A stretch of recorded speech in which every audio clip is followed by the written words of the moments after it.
एक बार फिर से जोरदार तालियां प्रमोद कृष्णम के लिए इस वक्त हमारे साथ मौजूद हैं। और आपके द्वारा किए गए कार्य तो ठीक हैं स्वामी जी, लेकिन पिछले कुछ वक्त में आप सुर्खियों में रहे, सुर्खियों में गजब रहे और उसकी बहुत खास वजह रही क्योंकि कांग्रेस के साथ आपका 39 साल पुराना रिश्ता कुछ यूं खत्म हुआ कि आप कांग्रेस के खिलाफ मुखर हो गए। लोग पूछने लगे ये रिश्ता क्या कहलाता है? पहली बात तो आपने कहा कि आप काम तो ठीक करते हैं, तो इसका मतलब ये होगा मैं आदमी ठीक नहीं हूँ। आप व्यक्ति भी बहुत अच्छे हैं, आप काम थैंक यू जी। देखिए, एक बहुत ही प्रचलित दोहा है अब्दुल रहीम खान खाना का, कह रहीम कैसे निभे बेर केर को संग। बेरी जिसमें कांटे होते हैं, केला जिसके पत्ते बड़े कोमल होते हैं। कह रहीम कैसे निभे बेर केर को संग, वो डोलत मन आपने उनके फाड़त अंग। तो जब कहीं ऐसी जगह आप रहते हैं जहां आपका भाव दूसरा होता है, आपके विचार दूसरे होते हैं और आपको जो काम करना पड़ता है वो भाव और विचार के अनुरूप नहीं होता है, तो फिर एक दिन धागा टूट जाता है। और जहां तक सवाल है कांग्रेस पार्टी का, तो ये बिल्कुल ठीक बात है कि मैं छात्र जीवन से कांग्रेस पार्टी से जुड़ा और मेरी उम्र 16-17 साल थी। उस समय मैं 11वीं-12वीं में पढ़ता था। तभी राजीव गांधी जी से मुलाकात हुई और एक बार उनसे मिले तो बस उनके हो गए, ऐसा मन में ठान लिया और वो निभाया भी। लेकिन राजीव गांधी जी के जाने के बाद और जो आज की ये कांग्रेस का एक जो वहाँ का एटमॉस्फेयर है और जो वहाँ के कुछ चौकड़ी और जिसको मैं चंडाल चौकड़ी भी कहता हूँ, उसमें जो कांग्रेस घिर गई है, तो उसके लिए दो पंक्ति कहना चाहता हूँ कि एक ऐसी आरजू में जो कहीं सुनी ना जाए। नारायण गिरी जी बैठे हमारे। एक ऐसी आरजू में जो कहीं सुनी ना जाए, वहां उम्र काटाए जहां सांस ली ना जाए। आपका जो दर्द और तालियां इस वक्त जो बज रही हैं, वो आपके दर्द जिस तरीके से आपने बयां किया कि नौबत यहां तक आ गई कि आपको ये कहना पड़ा कि आप कांग्रेस के पापों का प्रायश्चित कर रहे हैं, तो लोग आपके ऊपर ये आरोप लगाने लगे कि अब आप संत कम नेता ज्यादा बन गए हैं। देखिए, आरोप लगाना और आरोपों का जवाब देना ये तो आदिकाल से चलता आया है। आरोप लगना कोई नई बात नहीं है। जहां तक सवाल है पाप का, पुण्य का, तो वो भी देखा जाएगा। जब कभी ऊपर जाएंगे तो परमात्मा उसका फैसला करेगा। तेरा हमारा फैसला होगा खुदा के सामने, तूने भी तेग खींच ली मैंने भी सर झुका दिया। तो ये होगा, देखा जाएगा। आपने कहा कांग्रेस के पाप, तो मैं उसे कांग्रेस के पाप नहीं कहना चाहता हूं।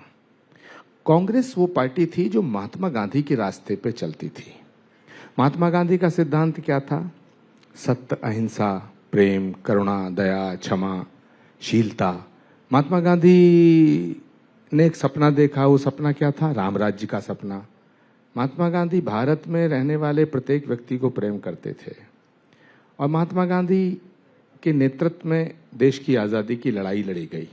महात्मा गांधी की हर सभा की शुरुआत होती थी रघुपति राघव राजा राम, पतित पावन सीताराम। तो जो कांग्रेस महात्मा गांधी के रास्ते पे चल रही थी, वो कांग्रेस धीरे धीरे महात्मा गांधी के रास्ते से हट करके और मोहम्मद अली जिन्ना और वामपंथ के रास्ते पे आ गई। ये प्रॉब्लम है, ये पाप है। लेकिन सनातन से, संत से और भगवा से चिढ़ने वाले क्या वही लोग हैं जो अपमान करते हैं या फिर अपमान करने वालों का साथ देते हैं और उस पर कुछ कहते नहीं? मुझे लगता गधे हैं जी। नहीं, गधा कोई असंसदीय शब्द नहीं है। गधा बड़ा मेहनती होता है। गधे पे निबंध लिखा जा सकता है। गधे बहुत बहुत बड़े काम करते हैं, लेकिन गधा को गधा कह दिया तो उसमें आप मेरी तरफ ऐसे देख रही थी जैसे मैंने कोई गुनाह कर दिया। नहीं, मैं तो ये चाहती थी कि आप उसके आगे भी कुछ कहें। नहीं, उसके आगे बहुत कुछ कहा जा सकता है, लेकिन गधे को घोड़ा नहीं बनाया जा सकता।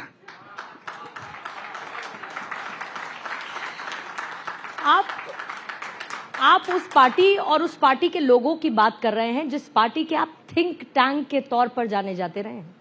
आपने उस पार्टी में एक लंबा वक्त दिया है।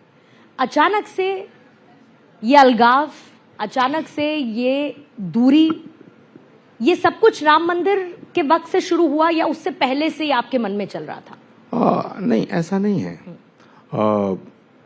पहले भी बहुत से ऐसे मौके आए, ऐसे मोड़ आए। कांग्रेस पार्टी जिन हाथों में है, उन्होंने ऐसे फैसले किए जो देश के हित में नहीं थे। नाम लेकर आप बात कर सकते जो हैं। देश के हित में नहीं थे और मुझे भी अच्छे नहीं लगे और देश की जनता को भी अच्छे नहीं लगे। लेकिन मैं भीतर था और उदयपुर चिंतन शिविर जब हुआ तो ये 2 साल पहले की बात है। मैं पॉलिटिकल अफेयर्स कमेटी का मेंबर था और उसमें 30-35 लोग सदस्य थे, जिसमें सोनिया जी थीं, जिसमें गुलाम नबी आज़ाद थे, जिसमें मल्लिकार्जुन खड़गे थे, जनार्दन द्विवेदी थे, शशि थरूर थे, कमलनाथ जी थे, प्रियंका गांधी जी खुद थीं, सोनिया जी थीं, राहुल जी खुद थे। मैं उस कमेटी का मेंबर था। तो मैंने उसमें 2 बातें उठाई थीं। मैंने ये कहा था कि भाई आपकी लड़ाई भाजपा से है, भाजपा से लड़ते लड़ते आप भारत से क्यों लड़ना शुरू कर देते हैं? आप भाजपा से लड़के जीत सकते हैं लेकिन भारत से लड़के जीत नहीं सकते। उन्होंने कहा साहब आप ऐसा क्यों कह रहे हैं? तो मैंने कहा कि प्राइम मिनिस्टर नरेंद्र मोदी ने नई संसद बनाई, आपने उसका बहिष्कार कर दिया। भाई भारत की संसद का उद्घाटन भारत का प्रधानमंत्री नहीं करेगा तो क्या पाकिस्तान का प्रधानमंत्री करेगा? दूसरा मैंने सवाल उठाया, वो राजस्थान को लेके था। मैंने कहा कि भाई अशोक गहलोत जी बहुत वरिष्ठ नेता हैं, लेकिन अशोक गहलोत जी अब थोड़ा उम्र का तकाजा है और ये तो एक सृष्टि का नियम है, आवागमन सृष्टि का नियम है, पुराना जाता है नया आता है। तो मैंने कहा कि सचिन पायलट को मुख्यमंत्री बना दो। 2 बातें। तीसरा मैंने कहा कि भाई अगर संभव है, कांग्रेस पार्टी अगर चाहती है कि बीजेपी से लड़ना है पूरे देश में, तो लड़ने के लिए एक ऐसा लोकप्रिय नेता होना चाहिए जिसकी एक्सेप्टेबिलिटी हो। तो कांग्रेस में तो मुझे लगता है प्रियंका गांधी सबसे बड़ा चेहरा है। ये 3 बातें मैंने उठाई। चौथी, जब 370 को हटाने का फैसला हुआ तो मैंने कहा कि राष्ट्रीय एकता के लिए कश्मीर से कन्याकुमारी तक, अटक से कटक तक हम देश में घूमते हैं, हमें एक आदमी ऐसा नहीं मिला है जो ये कहता हो कि 370 के लगे रहने से देश को फायदा है। तो अगर देश की जनता चाहती है तो 370 प्राइम मिनिस्टर मोदी ने अगर हटाने का फैसला लिया तो ये in the interest of nation है। तो अगर कोई फैसला भारत के हित में है तो उसका विरोध क्यों करते हो? और 5वां सवाल ये था कि राम भारत की आत्मा है। मैं आज भी कह रहा हूं, राम के बिना भारत की कल्पना भी नहीं की जा सकती है। और ये मैं कहता रहूंगा क्योंकि ये मेरे शब्द नहीं है, ये इस देश का भाव है। तो मैंने कहा कि राम मंदिर बन करके पूर्ण होने जा रहा है। अगर इसमें आपको बुलाया जाता है तो राम के निमंत्रण को ठुकराने का पाप मत करना। अब मुझे बताओ, राम के द्वार से तुम्हें कोई बुलावा आए, न्योता आए, अरे तुम इतने अभागे हो कि राम के निमंत्रण को ठुकरा रहे हो? दुश्मन का घर, मैं आप ही से सवाल करता हूं, जो व्यक्ति आपका बहुत विरोधी हो, वो आपको चिट्ठी भेजे कि साहब मेरे घर का गृह प्रवेश हो रहा, आप पधारिए, क्या आप उस चिट्ठी के बदले में लिखोगे कि हम तेरे निमंत्रण को ठुकराते हैं? दुश्मन का भी निमंत्रण आता है, उस पर भी धन्यवाद अदा किया जाता है। तो जो पार्टी, जिस पार्टी का नेतृत्व राम का विरोध कर रहा है, राष्ट्र का विरोध कर रहा है, जो ना राष्ट्र के साथ है, ना राम के साथ है, न सत्य के साथ है, न शाश्वत के साथ है, न सनातन के साथ है, न संस्कृति के साथ है, न सभ्यता के साथ है, तो ऐसी पार्टी को और ऐसे नेतृत्व को आईना दिखाना हर देशवासी का कर्तव्य बन जाता है। आपने जिन 5 बातों का जिक्र किया वो पांचों बातें बहुत महत्वपूर्ण हैं, जिसमें से 2 बातों पर मैं गौर फरमाना चाहूंगी। और सबसे पहले, क्योंकि राम मंदिर की बात हो रही है, आपने ये तक कह दिया कि कांग्रेस में ये तय किया गया कि अगर इनकी सरकार आई तो ये सुप्रीम कोर्ट का फैसला पलटकर रख देंगे राम मंदिर को लेकर। फिर उसके बाद हमने देखा कि जो आपने कहा, प्रधानमंत्री ने कई मंचों से उस बात का जिक्र किया और कांग्रेस को घेरा। ये सोच कांग्रेस पार्टी में इतनी तह तक क्यों है?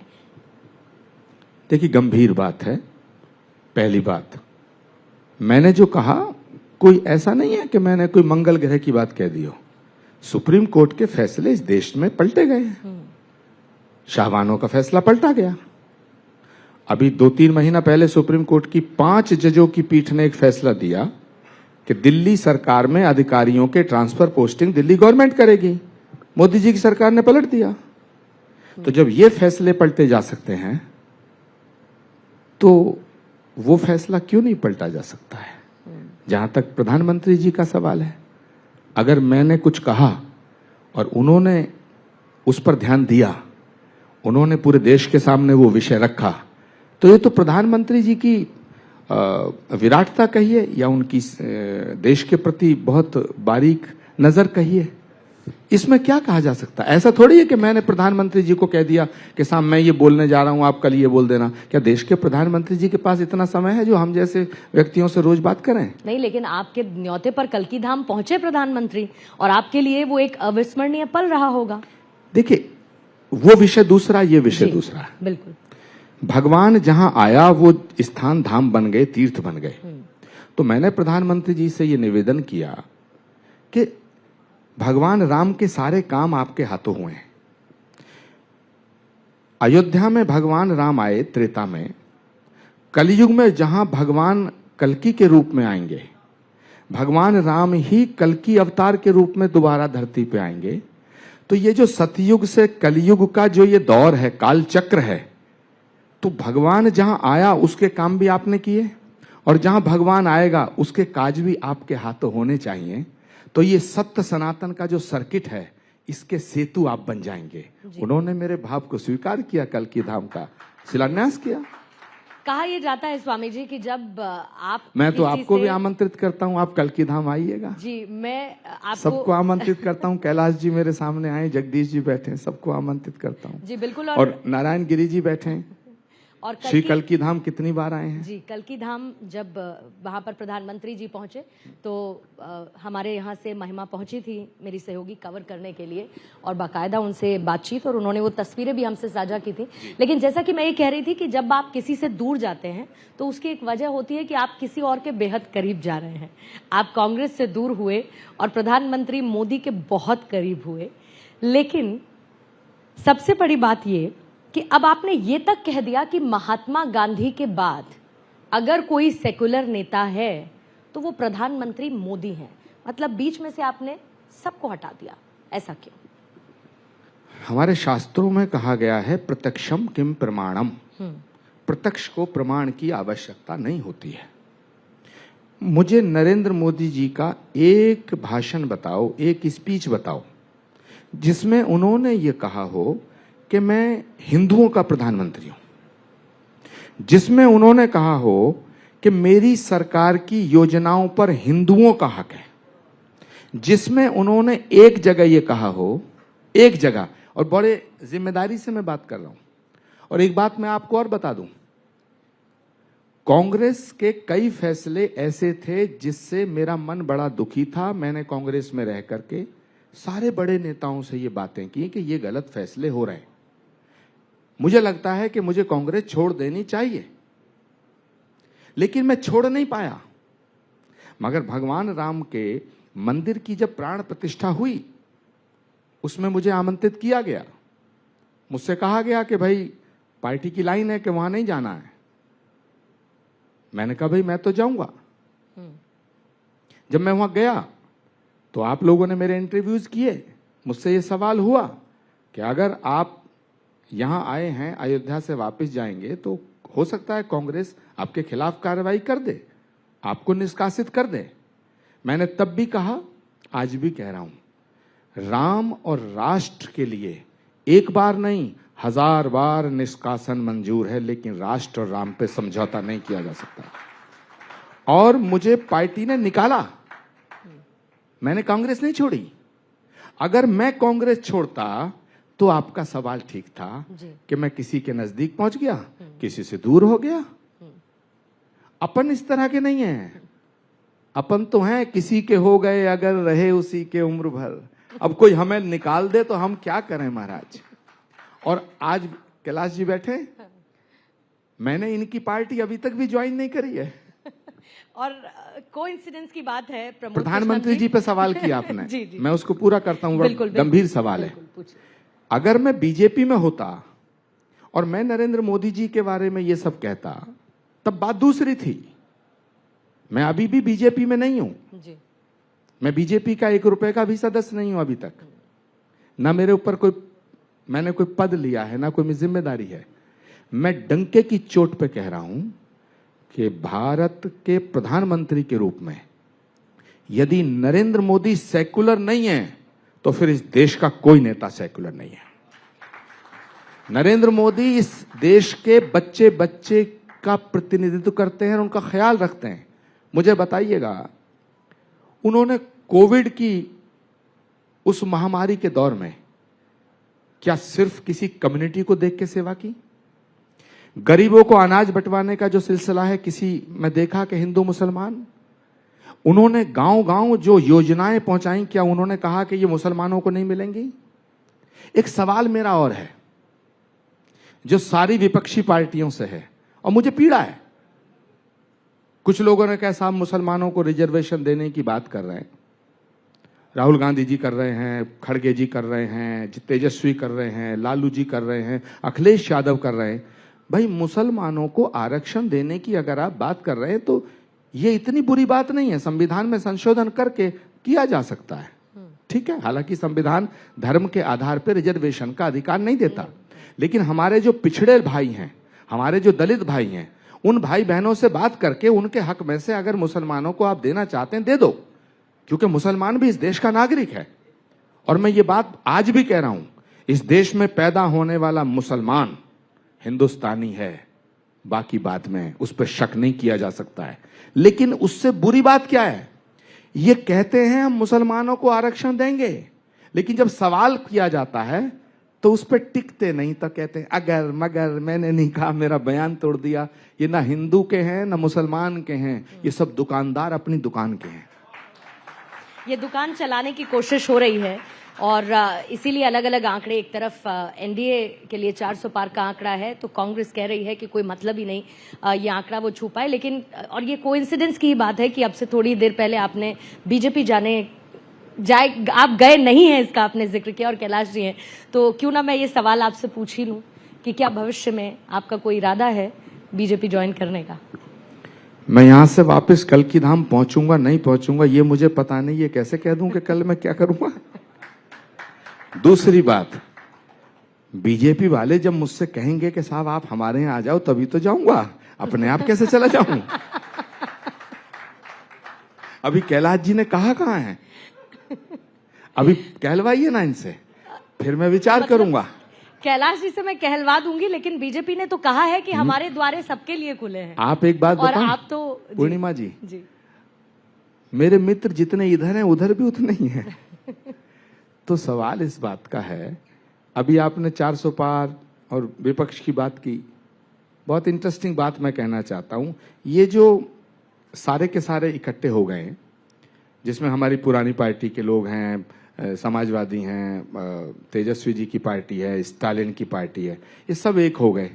इतना बड़ा मजाक इस देश की जनता के साथ कोई एक बार कर दे, 2 बार कर दे, रोज किया जा रहा है। और आप फिर सवाल पे सवाल पूछ रहे हैं। पंजाब में आम आदमी पार्टी कहती है कांग्रेस चोरों की जमात है, कांग्रेस कहती है ये केजरीवाल अंदर चला गया बहुत अच्छा हुआ। सोचिए जरा, अखिलेश यादव कहते हैं कांग्रेस इतनी चालू पार्टी है, इतनी धोखेबाज पार्टी है, इसे एक वोट मत देना। तमाम लोग एक दूसरे को गाली देते हैं पीछे, और जनता को बेवकूफ बनाने के लिए सब इकट्ठे होकर कहते हैं कि साहब हमें वोट दो, नरेंद्र मोदी को हटाना है। अब एक सवाल पैदा होता है। पहली बात, ये उस सामान की मार्केटिंग करने में लगे हैं जो सामान इनकी दुकान में ही नहीं है। अब कोई पूछे कि साहब नरेंद्र मोदी को हटाना है, तो सवाल खड़ा होगा फिर लाना किसे? मुझे बताओ लाना किसे? क्या आप चाहते हैं इस देश का प्रधानमंत्री स्टालिन बने? क्या आप चाहते हैं इस देश के प्रधानमंत्री तेजस्वी यादव बन जाए?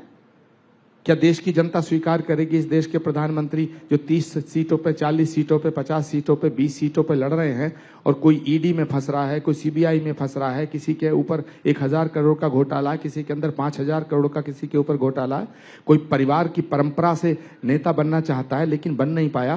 क्या इस देश को इस 140 करोड़ के भारत के अस्तित्व और अस्मिता का फैसला ये कुकरमुत्ते की तरह उगने वाले नेता करेंगे?